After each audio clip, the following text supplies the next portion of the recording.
Magandang araw po mga kalods at welcome back po sa channel natin. So it's nice to be back na naman po dito sa channel natin. So dito po sa harapan makikita nyo dalawa po ang klase na charge controller po ang makikita nyo. So dito sa kabila isa po itong Elejoy na pure MPPT. Sa kabila naman may nakalagay po dito na MPPT solar charge controller. Pero sa totoo po niyan, hindi po siya purely na naka-MPPT po, naka-PWM na po ang klase na ganitong charge controller. So dito po sa mga MPPT, ang efficiency po sa pagkakarga ng battery po ay aabot sa 95% to 99% po. Kaya maganda po gamitin talaga ang mga pure MPPT sa pagkakarga po ng battery. Dito naman po sa kabila, ang efficiency po ay nasa 85% to 95%. So, depende pa rin sa klase ang mga PWM. So, yun po ang advantage na mas magandang magkarga ng battery ang mga MPPT. Basta purely lang po mga lods. So, ano po ba ang gagawin natin ngayon? So, ito po, kung makikita nyo sa harapan, meron po tayong Paxor na smart battery charger po mga lods. Kayang mag-charge sa 6 AH to 200 AH. Tapos dyan sa harapan, battery po yan, makikita. Naka-solar battery sa 12 volts, 100 AH po yan, makikita. So itong gagawin natin, nabasa ko lang po doon sa comment sa baba. So ang sabi po niya doon, Lods Body Pro, pwede ba sir na ang battery charger natin, idadaan natin dito sa charge controller, tapos ang charge sa controller dadaan sa battery. Pwede bang i-connect ang battery charger dito sa charge controller? Pero ang comment ko doon sa kanya, hindi pwede mga lods. Hindi siya pwedeng mag-charge. So na-discover ko, ang una kong ginamit sa pag-testing, itong Elejoy. So yun, nasabi ko sa nag-comment sa baba na hindi pala pwedeng i-charge. Pero nang pinasok ko itong klase na charge controller, gumana po ngayon mga lods. At pumasok ang karga dito sa battery charger at pwede nating itapon sa battery. Kaya sa madaling sabi mga lords, kahit wala tayong solar panel, kahit battery charger lang pala, pwede nating i-charge dito sa charge controller na ganitong klase na charge controller. So itong Elejoy natin, hindi po siya pwedeng ikarga gamit ang battery charger natin na smart. So, hindi siya pwede. Ang kaya lang pala dito mga lods, ito po ang na-discover natin. Ito po ang kayang mag-charge na ipadaan mo ang battery charger natin. Tapos, ang maganda pa dito, napakamura po ang ganitong klase na charge controller. Hindi katulad sa mga ganitong Elejoy na napakamahal. Pero purely MPPT naman. So, maganda po ito pag mag-charge sa battery. Pero may optional pala tayo na mas maganda pa rin gamitin. So mas lalo po akong nagka-interesado po dito. Kasi ito, mura lang. Pwede kang makabili ng 300 hanggang 500. Depende po sa amperahe sa charge controller ang gusto mong gamitin. So kahit gumamit ka ng 20 ampere na charge controller, pwede mo nang magamit ang ating battery charger. So dito sa taas, ipakita ko na lang na ang rated po dito ay, kung makikita medyo blurred po siya, ang rating po dito ay nasa 50 ampere.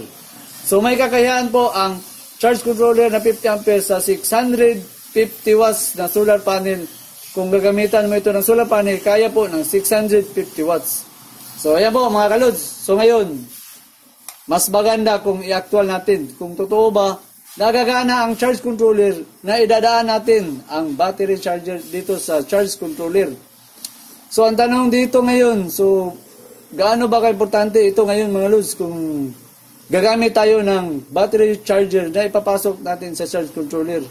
So ang main purpose natin dito mga lods ay kapag gabi na po, may possible po na pwede natin gamitin o backup natin sa solar natin.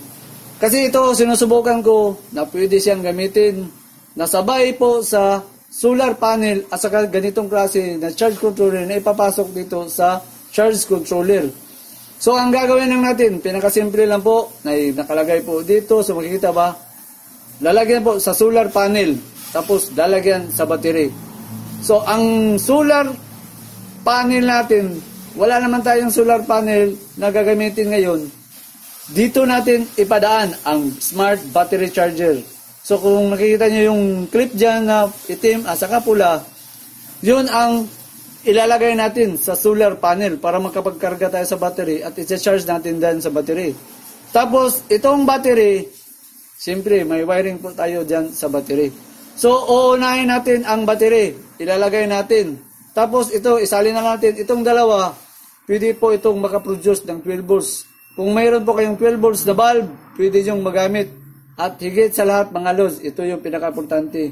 Kasi kaya kang mag-charge sa cellphone. Sa mga 5 volts dito, kayang-kaya niya pong i-charge. Kung meron kang mga 5 volts na mga USB, ay pwede mong gamitin. So, mamaya, ipapakita natin. So, itataping muna natin.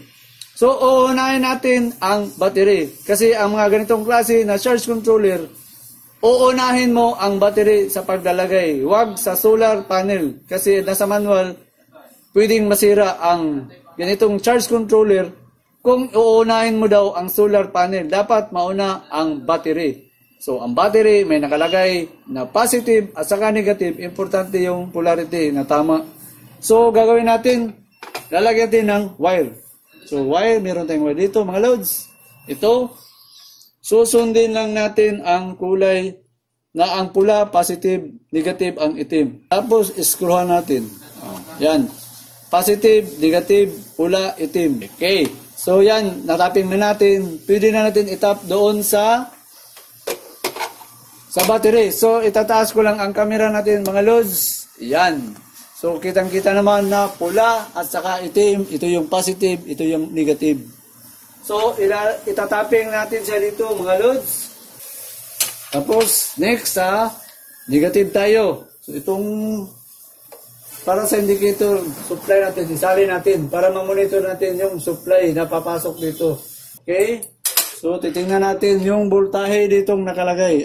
Merkaro So, ang nakalagay po, 12.4. Nasa 71%. So, ilalagay lang natin siya dito. Makita ba?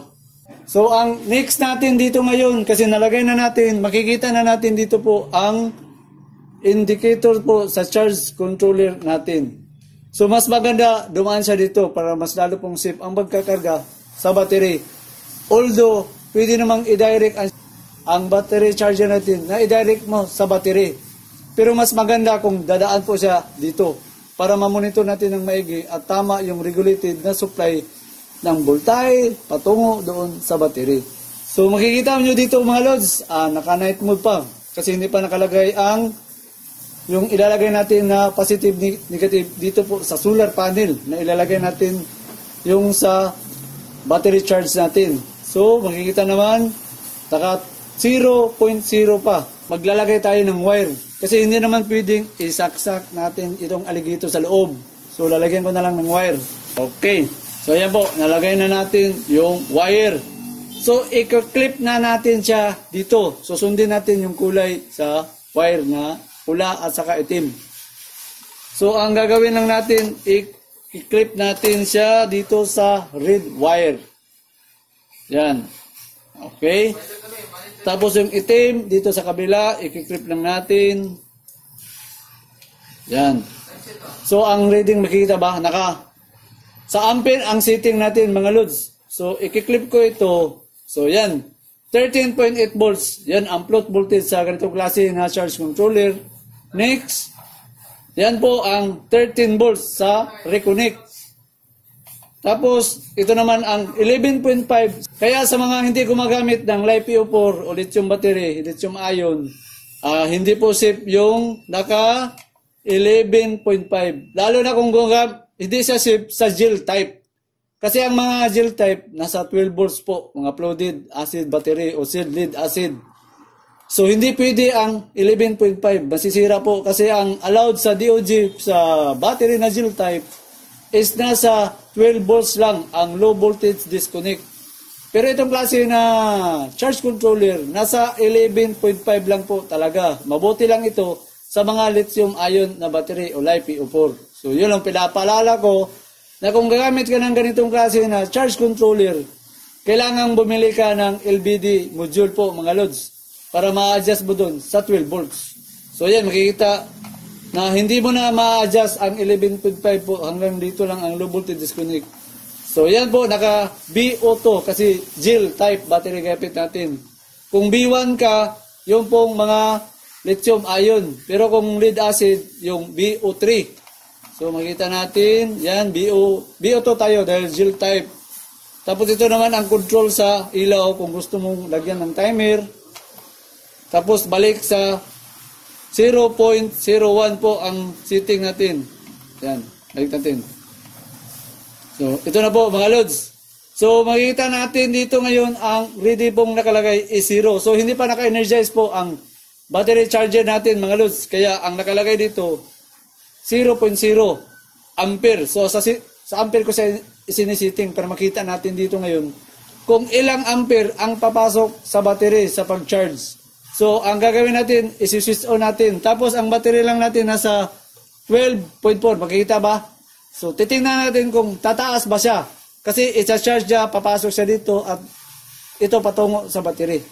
So, isi-switch on natin itong battery charger natin. So, isi-switch on ko. So, naka-on na po ang battery charger. At ayan po, gumagana na po ang battery charger natin. Makikita ba? So, tingnan nyo ang karga po mga lods. So, kung titingnan nyo po dito, naka 0, 4.3, 5.50, tapos babalik na naman po siya. So, may setting po, sikreto po dito sa battery charger. So, doon muna tayo sa battery charger, kung ano ba ang isi-setting. So, makikita ba dito? So, dito po, ang setting sa battery charger natin sa Paxor ay nakalagay po siya sa repair. So, hindi po siya gagana kapag dito mo siya ilagay sa EGM, sa car, sa moto, sa LiPo4. Hindi po siya gagana po mga lods. Dito mo siya ilagay sa repair. Nagpapunction po siya sa repair kapag ilagay mo. Tapos ang repair po mga lods, naka-trickle po ang function sa smart battery charger. Kaya ang mangyari po, tataas at bigla ang bababa, tataas, bababa. Kaya yan po makikita po, naka-0 po siya. Tapos bigla siyang magaling sa 4.8. Yan, makikita ba? Tapos kung titingnan nyo po dito sa battery charger natin, medyo tumataas po kaagad ang battery natin. So, itong battery natin, tingnan mo, naka 100 AH po ang battery natin. So, ang charge pong nakakarga ngayon, nasa 12.8 to 13.3. So, nagtitrickle po ito. Yun ang design.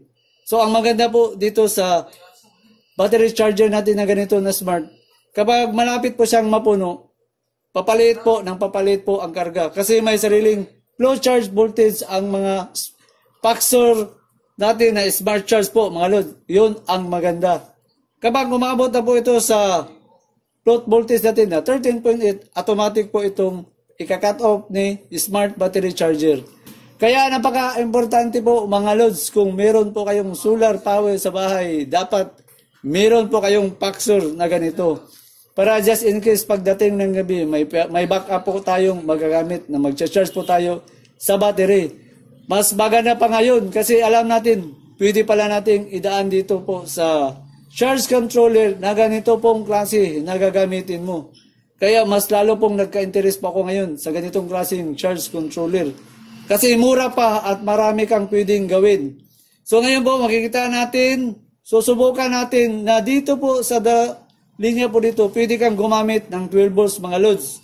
So meron tayong 12 volts, susubukan natin. So ito po ay 12 volts na bulb. So sakaling meron kang 12 volts na bulb, pwede mong gamitin na kahit wala kang charge, wala kang power inverter. So 12 volts lang, wala kang ibang gagawin, ilalagay mo lang siya dito. So ilalagay natin, itataping muna natin ito mga lods. So yan po, makikita ba? Umilaw na po ang bulb na 12 volts po ito. Tapos ang 12 volts, pwede mong i-shut off. Pag i-off, gusto mong i-off kasi may switching po ang ganitong klase na charge controller. So kung i-push button mo ito, so yan po, na-off po. Tapos makikita mo ang karga natin sa battery mga lods. O yan. Taas, baba kasi naka-trickle po ang design sa battery charger dyan po mga lods. Tapos ang battery natin, makikita ba, naka 13.5. So bigla siyang bababa sa 13.0 kasi naka-trickle po ang pag-charge. So mas safety po kapag naka-trickle po ang karga sa battery para hindi po mag-fast charging. So makikita naman nasa 13.0 volts po ang karga ngayon. Yan, tapos natin hihina po ang karga sa amperahe. Ayan, paliit po ng paliit, nasa 3.0 na lang. Tapos bigla siyang mag-0 kasi naka-trickle po ang design doon sa charger natin. So ito po, pinakita natin dito na mayroon tayong option na pwedeng gawin. Tapos ito pang maganda mga lods, hindi po siya ganun kataas na magkakarga sa Meralco natin. So, kumbaga po sa pagkakarga dito sa 220 volts natin, matipid po ang battery charger. Kapag lalo pong lumiliit po dito ang karga, lalo ring lumiliit po ang karga. Nasa 20 to 30 watts na lang ang karga. At 10 watts. Yun po maganda kasi hindi tayo, nakakatipid po tayo sa kuryente. Ang karga po dito naka-stable po sa 50 to 60. Pero pag ginamit po ito sa solar, pwede pang maglampas sa 80 watts ang gamit. Kaya mga lods, napaka-importante po, kung may solar po kayo sa bahay, number 1, maganda po gamitin ang Paxson na ganitong klase. Maraming charger po sa online, pero ito ang pinakamaganda na nakita natin. Tapos ang ganitong charger na gamit natin na repair, 16 hours kayang-kaya. Hindi po uminit ang battery charger natin na ganitong Paxson, kaya mas maganda po talaga. Ginamit ko na 16 hours. Hindi siya madaling uminit mga lods kasi meron po siyang exhaust fan dito sa ilalim. Makita ba? Yan. Ang hangin po lubalabas. Kaya malamig po ang Paxson kapag ikakarga mo. Saka pwede siyang gamitin kahit siguro mga 300 Ah kaya. Kasi hindi naman, malamig naman po siya gamitin. Tapos trickle lang ang pagkakarga niya. Hindi yung nakapix talaga sa mataas na amperahe. So makikita naman na ang ginamit lang natin ngayon ay nasa, kung makikita mo, lumiliit na kasi nasa 4.1, 4.9, 4.3 ang karga po sa battery. Kaya kung titingnan mo dito mga lods, nasa 13.3 po ang karga sa battery ngayon. Tapos kung isa-shut off natin, subukan tayong i-shut off muna ang charger natin. So ang natitira lang is 12.7. So normal lang po na may trickle. Saka hindi naman magpipix talaga ang mga gel. Medyo bababa po siya. Ganun lang po ang pagkakarga dito sa gel battery natin mga lods. So kanina 12.4 pero ngayon 12.6 na po ang karga natin. Siguro nasa mga 10 minutes pa tayo. Nakakakarga na po siya ng 12.6. Pero dito sa manual, kapag ikakarga po ang nakasit po sa repair, abutin ng 16 hours po na i-repair ang battery at ipo-full charge niya po ang battery. Kaya kung may sira po ang battery mo, pwede niyang ma-repair gamit itong Paxson natin, mga lods. Kaya sa mga kalodi natin, kung may mga solar po kayo sa bahay, napaka-importante po na may backup tayo. Lalo na pag gabi, kasi wala namang solar na magagamit kapag gabi na. So itong Paxson natin, pwede mong gamitin mga lods na habang kinakargahan mo ang battery, pwede mong gamitin ang charge controller or may power inverter ka, pwede mga lods habang nagkakarga po ang Paxson natin. Tapos dito sa ipinakita natin, marami kang pwedeng gawin kapag ganitong charge controller ang gawin mo. Kasi pwede kang mag-supply ng 12 volts. So i-click natin, yan, umilaw ang bulb. Itong bulb, napakaliit lang ng wattage dito mga lods. Nasa 5 watts lang po ito, pero malakas po ang ilaw dito, 5 watts. So makikita naman dito mga lods, ayan, 5 watts, nandito 5 watts. At pwede mong i-shut off dito, ayan, makikita, off lang natin, yan. Tapos pwede kang gumamit dito mga lods, kung gusto mong mag-charge sa cellphone. So ang ginawa ko dito, meron akong mga charge, katulad ng mga flashlight, ng mga charger. So ang gagawin ko, ilalagay ko lang ang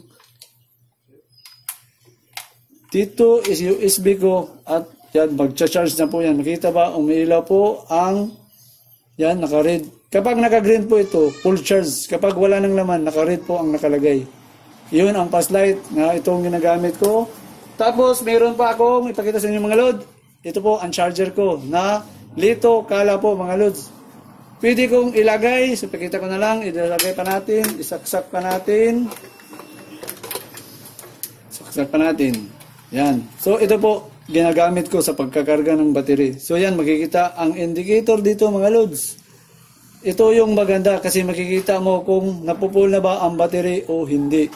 Ang gamit dito na battery mga lods, kayang-kaya halos lahat ng battery except yung malaki. So, ang ginamit ko dito is 18650 na klase na lithium-ion battery na pwede mong ikarga dito mga lods. Tapos may indicator pa, yan. So, marami kang pwedeng gawin mga lods. Tapos, subukan natin magkakarga tayo ng cellphone. Dito mo ikakarga ang cellphone natin gamit ang battery natin mga lods. Subukan natin yung cellphone na ikakarga natin. So, ibaba ko na lang camera para makita mga lods. Yan. Tapos, isasaksak natin siya dito mga lods. So, yan po mga lods. Pakita ba? Yan po, nagkakarga po. Gamit ang charge controller natin mga lods. Yan. So, tatanggalin natin muli para makita. So, yan po. Nagkakarga po. So, ito po yung maganda. Tapos, yung lighting natin, pakita rin natin. Yan. Oh. Sabay-sabay po ginamit natin. So, sa mga kaludi natin dyan.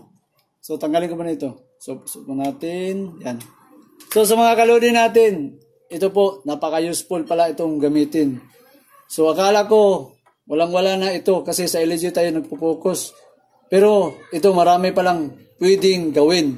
Tapos, hindi siya nag-activate kasi naka-off ngayon ang battery charger. So, i-switch on natin dito. Yan. So, yan po. Mag-umpisa nang magkarga. Tapos, sa kabila, makita mo yung bulb. Off muna natin. So, yan po mga kalods. Nakapag-charge pa tayo. So, balik karga po yung battery indicator natin. So, sa mga kalodi natin, lahat po dito, kung gusto nyo malaman kung saan natin ito binili mga lods, ilalagay ko na lang po sa baba, sa description po natin sa baba para masundan nyo kung saan nyo makabili ng mga ganito. Tapos, ito pong pinakamaganda. Mas dami na pong bumibili po nito. Almost nasa 6,000 na po ang bumibili po na ganitong klaseng charge controller kasi napakamura compare doon sa iba. Tapos, nakita ko rin na hindi naman ganun kalayo talaga pag nagkakarga po. Pure MPPT, nagkakarga siya ng mga 100 watts. Dito sa PWM, nasa 90 watts. So, hindi naman ganun kalayo. Kaya okay lang sa mga baguhan na gusto nyo mag-install ng solar po na charge controller. Maganda po itong gamitin. Lalo na po ngayon. Kasi na-discover natin na pwede palang ipadaan dito ang battery charge controller natin gamit itong klase na charge controller. So sa mga kalodi natin, hanggang sa muli na naman po mga lods. Huwag nyo pong kalimutan mag-like, mag-share para marami pong matuto po sa channel natin. At saka huwag nyo na kalimutan pong mag-subscribe para lagi po kayong maka-update po sa bagong video na ipapalabas po natin. At saka maraming salamat sa mga kalodi natin na palagi pong nanonood po dito sa channel natin.